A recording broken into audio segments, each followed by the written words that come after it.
I'm Andrew Bolton, curator in the Costume Institute, and also the curator of the exhibition China Through the Looking Glass, a collaboration between the Costume Institute and the Asian Art Department as a celebration for their centennial. The show really isn't about China per se, it's about an image of China that exists in the Western imagination. The exhibition looks at the impact of Chinese aesthetics on Western fashion. With all our exhibitions, we try and tell a story through the Looking Glass, which is based on Lewis Carroll's novel. Alice entered this world that was fictional. The designers in the exhibition approached China in a very similar way. Designers tend to be inspired by two overarching themes that we're focusing on in the exhibition: Chinese history and cinema. Cinema plays an important role in the exhibition as this mediator between the original Chinese garments or artifacts and Western fashion. The three periods of Chinese history that we focus on are Imperial China, Nationalist China, and the People's Republic of China. So when you walk into our Costume Institute galleries, there's a video tunnel showing Bertolucci's The Last Emperor, a broad and sweeping journey of Chinese history. And at the end of the tunnel is a festival robe worn by the last Emperor Puyi when he was 4 years old.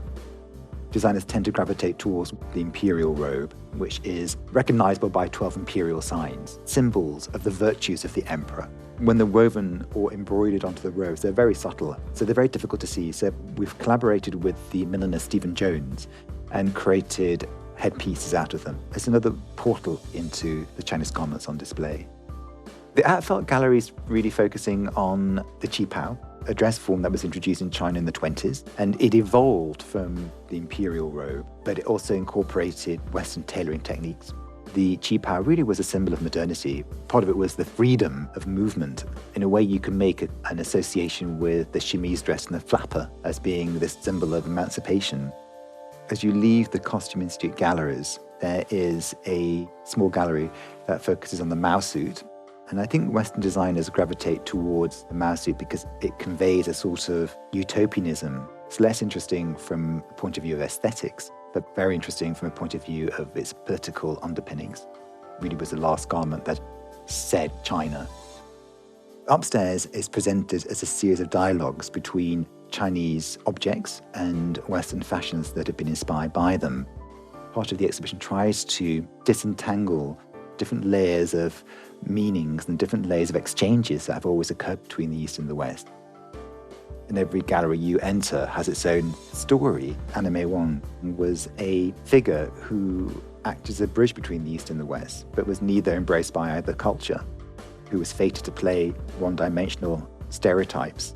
A dress she wore in the film Limehouse Blues screamed Dragon Lady. It conflates the sort of sexiness of the qipao with early 20th century silhouettes.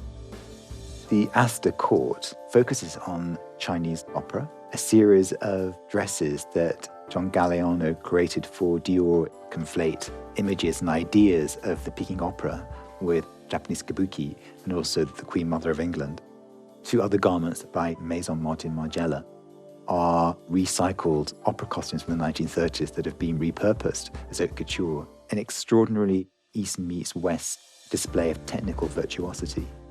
The Douglas Dillon galleries are really focusing on Chinese objects that have inspired Western designers. We wanted to collaborate with the Asian Art Department. It provided a context that's often missing from the runway. When it comes to Chinese export art, it's often subsumed within the history of Western decorative arts.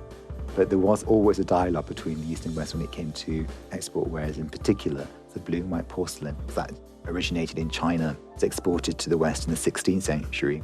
The willow pattern became so successful that it was readapted by Chinese craftsmen. They re-orientalized a design already about Orientalism. This gallery looks at calligraphy. Language can be both a wall but also a gateway, a dress by Dior from the 50s, in which he's looked to a poem that we have in the museum's collection as a rubbing. It looks so beautiful and very poetic, but the actual content is about the author having stomachache. Language can be about communication, but it's also about miscommunication.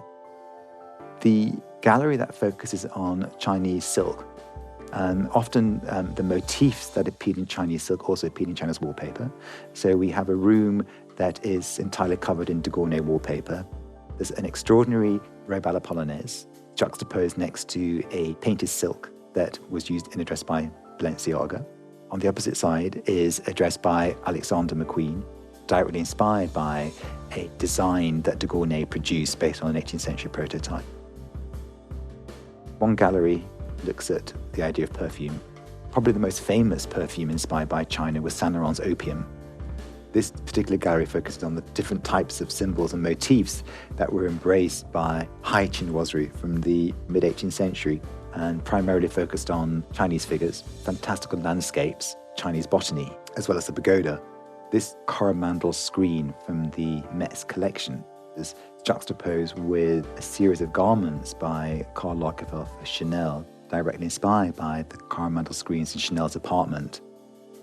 Designers have also looked further back into Chinese history, and the Weber galleries have a series of conversations between Western fashion and Chinese decorative art that dates back even to the Neolithic period. Western fashion is juxtaposed next to Han figurines, Tang Dynasty mirrors, Neolithic pottery. The small Buddha gallery is devoted to a Chinese designer called Guo Pei. In this particular dress has conflated both Eastern and Western signifiers. The bodice is an abstracted version of the lotus flower, one of the 8 Buddhist symbols. But the actual dress itself is inspired by high-style fashions of the 1850s. The attraction of the East and West is less about appropriation and more about assimilation. The exhibition concludes with an installation of a bamboo forest, and the garments on display are inspired by wuxia, a literary genre that focuses on the martial arts hero existing in an underworld governed by rules such as honesty, a rejection of wealth and desire. This has often led many readers to look to wuxia novels as an expression of Buddhism. The power of clothing, its accessibility, we all wear it.